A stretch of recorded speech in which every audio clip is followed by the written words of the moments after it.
Hey, Miller, had a question for you about how you're feeling with your comfort in this year's offense. We've really kind of seen you kind of elevate your game this year, especially after some of the struggles you had last year. Is there a sort of measure that you can put on how comfortable you're feeling in this offense this year? Um, no, I mean I'm definitely more comfortable. I think more comfortable, not just in the offense, but at the school.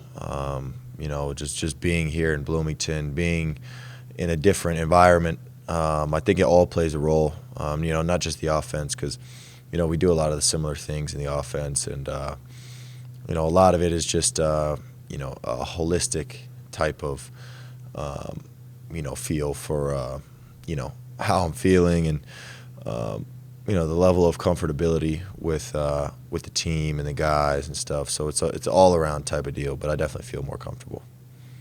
Emma and then Wilson. Hey Miller, just looking forward to this weekend in Las Vegas. Not really in terms of game plan or anything like that, but what's the vibe in the locker room been like? Just looking forward to playing in a big city, big game against a good team, especially when a lot of you guys haven't really been on a big non-conference stage in your careers.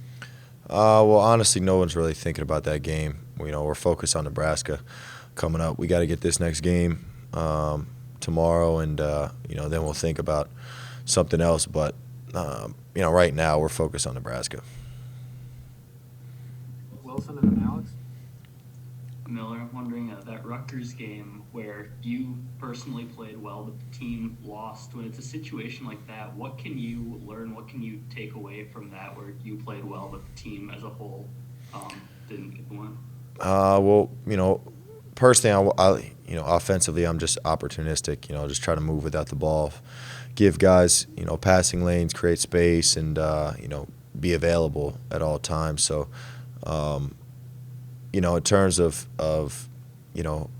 my performance and then everybody else's, it really doesn't matter. I'm just take it game by game and try to do what I can, and the main goal is winning. So we didn't win, so that's really all that matters. Alex and then Todd. Miller, thank you for the time. We appreciate it. Curious, just talking to Coach Woodson earlier this morning, he was talking about rebounding and toughness. I guess as a player,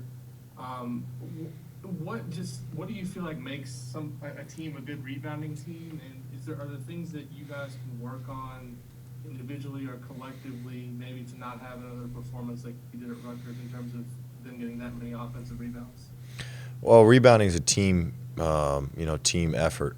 At the end of the day, we watch film and learn from it, and so now it's time to apply it to the next game and the rest of the season. So, for us, rebounding and that side of the ball is huge because you limit teams to one possession. It definitely helps your chances of winning, and we feel like our half court defense is really good, and so making teams miss and then securing a rebound is the biggest thing is ends the defensive possession. So it's definitely something we focus on and are still working on, but it's more of a focus and mentality thing. It's hard to just game plan and practice that as much as you can. It's more about shot goes up, hitting somebody. So that's really all it is.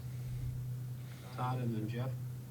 Miller, following along the same theme, Coach Woodson expressed his disappointment with the toughness at Rutgers over the weekend. Toughness is an intangible thing. How do you turn it into a translatable thing on the court? How do you internalize that as a player? How does Coach Woodson handle that within practices to get it out of you guys? I mean, we have it in us. That's the thing is, we wouldn't be here right now, and we wouldn't, be doing and be in the position that we are right now if we didn't have toughness. The fact that we got, out toughed, I think, in one game doesn't mean it's not there. It just means that they did a better job of it than us. But moving forward, it's about, fixing it and making sure that everybody knows that that's really our identity. Jeff and then Jim. Hey, Miller, thanks again for the time. We do appreciate it. when teams double trace, like Rutgers did, as aggressively as they did, what are things you guys can do to combat that and still be efficient on offense? Well, there's different ways to, double trace. Depending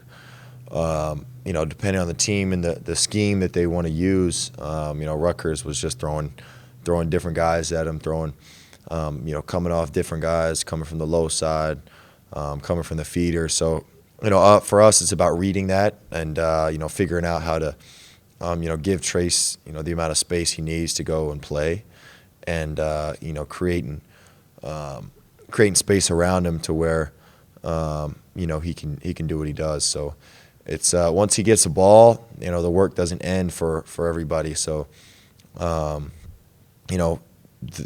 thing that's tough is doubles are coming quick to him, and so we got to do a good job of hitting him early, especially in transition, and then just playing off him. Jim and then Seth. Hey, Miller, thanks a lot. Appreciate you. When you have a night like you did the other night, a little different than normal, you put up 12 shots, but your team needed you.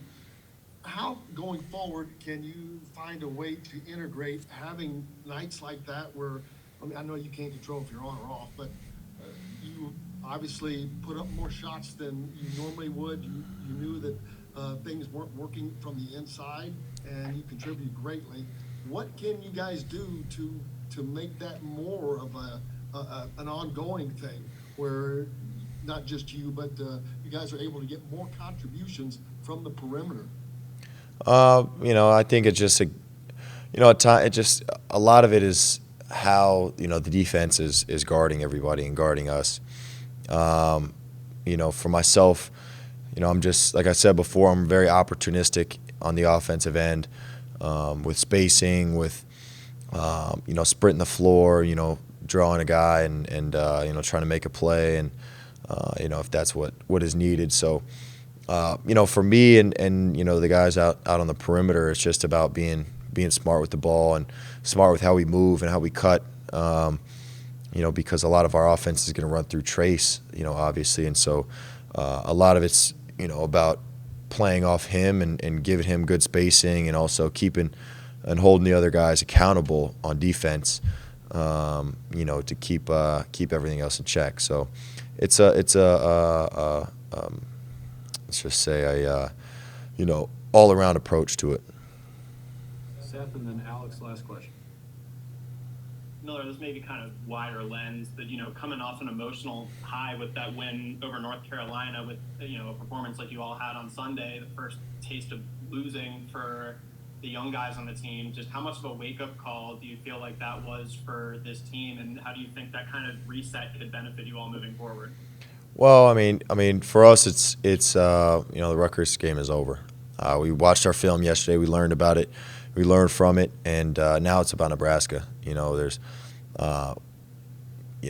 There's 20 Big Ten games, and if you get hung up on one, it could quickly turn into 2, 3, 4, and more. So for us, it's about moving on to Nebraska and focusing on beating them. And the lessons from Rutgers are over, and we're going to continue to take those lessons into the next games. But right now, it's about Nebraska and beating them. Last question, Alex. Well, speaking of Nebraska, you look at their roster, and I know you played them last season, but a lot of these guys that they have now weren't there a year ago. How, I guess, is difficult is that to prepare for a team that does have a bunch of new players that you're not as familiar with? And what, I guess, stands out from watching them? Obviously, they've won 3 in a row and had a big win at Creighton. Yeah, Derek Walker's back, which I think helps them a lot. They run a lot of offense through him. So, our scout is definitely, something that we're really locked in on. And, it like you said, there's a lot of new guys on their roster, but they do some of the same stuff, offensively. But, they are a different team. And at the end of the day, it's about figuring out who they are and what they want to do best and trying to take that away. So, but we're definitely locked into them.